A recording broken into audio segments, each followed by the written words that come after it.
প্রাথমিক ভাবে আমাকে আগে হাঁটানোর মাপটা গাড়িটা কোন জায়গায় চাইলে গাড়িটা হাঁটে একটু হাঁটতেছে ওই অবস্থায় একটু অপেক্ষা করতে হবে। হ্যাঁ, প্রত্যেকটা গাড়ির একটা প্লাই আছে, ক্লাসের একটা প্লাই আছে, গিয়ারের একটা গিয়ার না স্টারিং এর একটা প্লাই থাকে, আবার আপনার ক্লাসের একটা প্লাই থাকে। প্লাইটা কিন্তু কাজ করে না। আমার স্টারিং এর আমার এটুক প্লাই, স্টারিং এর এটুক প্লাই এটুক কি এখন গাড়ি গিয়ার চাকা ঘুরতেছে ঘুরতেছে না। এর বেশি যখন ঘুরাবো তখন আমার চাকা ঘুরবো। প্লাইটার মধ্যে কিন্তু চাকা ঘুরে না, স্টারিং এর প্লাইটার মধ্যে চাকা কিন্তু ঘুরে না। বড় গাড়ির প্লাই কিন্তু আরো বেশি, ছোট গাড়ির প্লাই কম থাকে, বড় গাড়ির প্লাই কিন্তু আরো বেশি। এরপরে মনে করেন আমার ক্লাসের একটা প্লাই আছে। যখন আমার স্টার্ট করার পরে আমি আপনাকে দেখাই, এখন আমরা স্টার্ট করি। জিনিস বলি, আমরা যখন গাড়িটা যখন সামনে যাই, স্টার্টিং সিটে আমরা যখন বসি, সর্বপ্রথম যখন বসি, প্রথমত আমাদের বাংলাদেশে ট্রাফিক আইনে সিট বেল্ট লাগানোটা আছে, থাকলেও এটা বাধ্যতামূলক, কিন্তু এটা কিন্তু এত প্রচলিত না। হয়তো সার্জেন্ট ট্রাফিকেরা কিছু ট্রাফিক সার্জেন্ট টাকার জন্য মনে করেন, হয়তো শহরে গেলে এগুলা একটু কার্যকারী হয় বেশি, গ্রাম অঞ্চলে এগুলো কিন্তু হয় না। এখন এগুলা সচেতন না মানুষ, ঠিক আছে, আমাদেরকে সিট বেল্টটা লাগিয়ে নিতে হবে। দ্বিতীয়ত মনে করেন আমি স্টিয়ারিং সিটে বসার পরে আমাকে লুকিং গ্লাস গুলো ফলো করতে হবে। আমার এই লুকিং গ্লাসটাতে আমি পিছনে দেখি না, আচ্ছা, যেভাবে আমার ইজি হয় ওইভাবে একদম আরামসে। আমি কিন্তু স্টিয়ারিং এ বসা অবস্থায় এইভাবে করতে পারবো না, এমনি করতে পারবো না, কারণ আমাকে আরাম পাবে। আমাকে সিটে বসা অবস্থায় আমাকে দেখতে হবে যে আমি পিছনে আরামসে দেখতেছি। এটাতে আমি আমার মতো করে ঠিক করে নেবো। আমি এটাতে দেখি কিনা, এটাতে পিছনে দেখা যায় কিনা। আচ্ছা, পিছনে এটা কি গ্লাস উঠবো না কি নামবো? ঠিক আছে। এটা শুধু গাড়ি দেখা যাচ্ছে, রাস্তা না। হ্যাঁ, আজকে ওই দিকে একটু হ্যাঁ, ঠিক আছে, এখন দেখা যায়নি। ঠিক আছে, হ্যাঁ, আচ্ছা যাক, তাহলে আমাকে দুটো লুকিং গ্লাস আগে ঠিক করে নিতে, পজিশন করে নিতে হবে। এরপর আমার এই গ্লাসটা মনে করো আমাদের পিছনে দেখা যায় কিনা, ওই যে পিছনে গ্লাস বরাবর করি, পিছনে দেখা যায় কিনা, এটাও আমাকে পজিশন করে নিতে হবে। সিটে বসার পরে, সর্বপ্রথম সিটে বসার পরে আমার নিয়ম হচ্ছে আমার ক্লাসের মাপ অনুযায়ী সিটটাকে পজিশন করে নেওয়া। সিটটাকে পজিশন করা, সিটটাকে যখন আমি পজিশন করে নেবো, দ্বিতীয়ত আমার লুকিং গ্লাস গুলো ঠিক আছে কিনা, লুকিং গ্লাস গুলো আমি দেখি কিনা, এই পজিশনটা লুকিং গ্লাস গুলো ঠিক করে নেওয়া।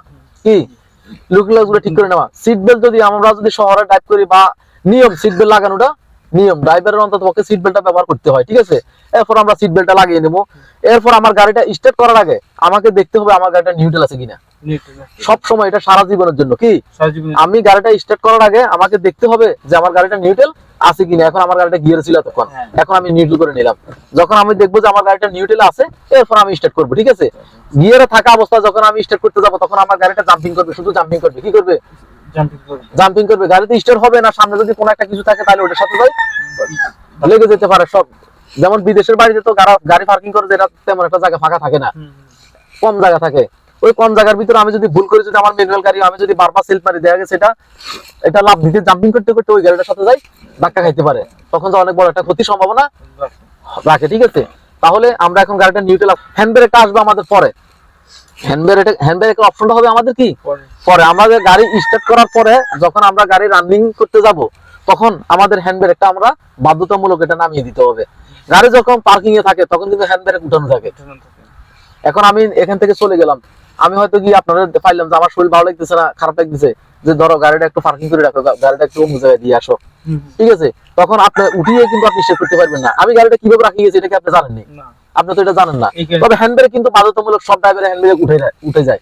কারণ হ্যান্ড ব্রেকটা যদি না টানে যায়, তাহলে দেখা গেছে গাড়িটা যদি কোনো কারণবশত একটু ডালু হয়, গাড়িটা আগ পিছ হতে পারে, কি আগ পিছ হইতে পারে, একটু পিছিয়ে নামতে পারে, বা একটু সামনে যাইতে পারে, তার জন্য হ্যান্ড ব্রেকটা উঠে যায়।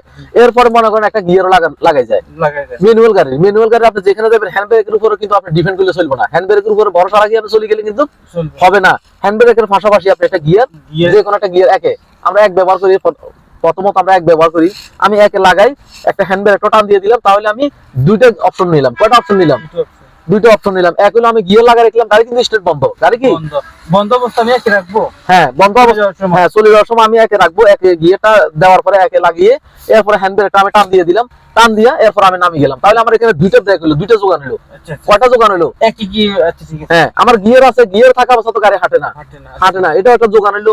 এরপরে হ্যান্ড ব্রেক করলাম, গাড়িটা চাকাগুলো ব্রেকে থাকলো, তাহলে আমার এখানে গাড়িটা সেফটিটা একটু বেশি হলো। কি হলো? একটু বেশি হইলো। তার জন্য হ্যান্ড ব্রেকের পাশাপাশি একটা গিয়ারও লাগাই। আমি পার্কিং করি, গাড়িটা নামে চলে গেলাম। তখন যদি কেউ যদি আমার এটা পিছনে ধাক্কা দেয়, গাড়িটাকে হাঁটবো, হাঁটবো না, কারণ যদিও হ্যান্ড ব্রেকে মিস্টেক করে গিয়ে তো আর মিস করবো না, গিয়ার মিস করবো না। এখন যদিও গিয়ারে মিস করছে, হ্যান্ড ব্রেক টান আছে, হ্যান্ড ব্রেকে মিস করবো না। দুইটা অপশন এখানে, একটা মিস্টেক করলে আরেকটা কাজ করবো, আরেকটা সাপোর্ট দিব। তার জন্য ম্যানুয়াল গাড়ির গিয়ারটা লাগি যাওয়াটা, যে কোনো ফার্স্ট গিয়ার লাগাই আমি নামি গেলাম, এটা আমার জন্য অনেক বেস্ট এটা, ঠিক আছে। এরপর আমি যখন অন্য একটা ড্রাইভে যখন আসবো গাড়িতে, বা আমি আসলাম আর কি, আবার আমি গাড়িটা স্টার্ট করার জন্য আমি এখন চলে যাবো, আসার পরে আমি সর্বপ্রথম গিয়ারে হাত দেবো। কোথায় হাত দেবো? কোন অবস্থা আছে চেক করব। হ্যাঁ, চেক করবো। আমি আগে গিয়ার হাত দিয়ে গাড়িটা নিউট্রাল দেখবো, নিউট্রালটা দেখি, এরপর আমি গাড়িটা স্টার্ট করবো। দেন আমরা স্টার্ট করি, বিসমিল্লাহ আল্লাহ, হ্যাঁ বিসমিল্লাহির রহমানির রহিম, আল্লাহ, আমরা শুরু করেন। হ্যাঁ, এক নম্বরে দিছি না? হ্যাঁ, না এক না, এখন আমার এটা নিউট্রাল আছে। নিউট্রালটা করার পরে এরপরে দেখেন আমি আপনাদের বলি, এখন আমরা স্টার্ট করতেছি। এখানে গার্ড আছে, মনে করেন আপনার এই যে এখানে লক আছে, এখানে আছে লক, এসি, হ্যাঁ এখানে এসি মানে ইলেকট্রিক ইঞ্জিনে কাজ। হ্যাঁ হ্যাঁ, ইঞ্জিনে কাজ করতেছে। এই যেমন এখানে লক, এখানে এই যে লকটা কিন্তু আমি এদিকে যদি ঘুরে আসি, বেশি আসলে ওভার যখন আমি চলে আসবো এদিকে, যখন ওভার দিয়ে দেবো, তাহলে আমার এখানে লকের এদিকে আসলে আমার চাবি লক হয়ে যাবে, ইঞ্জিন সুইচ লক হয়ে যাবে। হ্যাঁ, আমি এদিকে বেশি আসা যাবে না, যতটুকু পরিমাণ পজিশন এতটুকু। এই যে এসি, এখানে যদি কোনো আমি দিই, এই এখানে যদি দিই এক গার্ড, যদি আমি দিই এক গার্ড, যদি আমি দিই, আমার এটা ইঞ্জিন সুইচের জন্য প্রস্তুতি, কি প্রস্তুতি। দ্বিতীয় গার্ড যখন দেবো, তখন আমার এটা ইঞ্জিন সুইচ হয়েছে, মাত্র ইঞ্জিনটা ইঞ্জিন সুইচ হয়েছে। যেমন আমার ড্যাশবোর্ড নিয়ে যে অপশন গুলো আছে গাড়ির যে ওয়ারিং, এগুলা হ্যাঁ 2 নম্বর এটা কাজ শুরু করে দিছে। এখন 3 নম্বরে আমি যখন আরেকটু সেলফ ধরবো, তখন আমার ইঞ্জিন স্টার্ট করবো, আমার গাড়ি স্টার্টের জন্য প্রস্তুতি, স্টার্ট নিতেছে। এখন প্রস্তুতি নিছে, আরেকটু দিলে গাড়ি স্টার্ট হয়ে যাবে। হ্যাঁ, দেন এখন আরেকটু দেন, একটু ধরে রাখবেন, হালকা ধরে রাখেন, অল্প একটু, এই হ্যাঁ ধরে রাখেন, এক চান্সে ধরে রাখবেন। ও ছাড়ি দেন, এখন ছাড়ি দেন, ও বেটা ছাড়েন, এবার ছাড়েন, অল্প। এখন আমরা মনে করেন এই যে গাড়িটা যখন আমরা স্টার্ট করি, তখন আমাদের নিয়ম হচ্ছে হালকা পরিমাণে স্টার্টার ধরা, হালকা পরিমাণে স্টার্টার ধরা। আমি তো এখন বেশি ধরে নিছি, কতটুকু কি ধরে নিছি, আমি স্টার্টার বেশি ধরে নিছি, এতটুকু ধরা যাবে না, সামান্য পরিমাণে হালকা পরিমাণে আমি স্টার্টার ধরবো। আর ইঞ্জিন সুইচ হওয়ার সাথে সাথে আমাকে চাবি ছাড়ে দিয়ে দিব, সাথে সাথে সেলফ ছাড়ে দিয়ে দেবো। আমার সেলফ যদি আমি ধরে রাখি, যদি আমার চাবিটা আমি যদি কোনো ধরে রাখি, স্টার্ট হওয়ার পর আমার সেলফে জ্বলে যাবো, কি হবো, জ্বলে যাবো।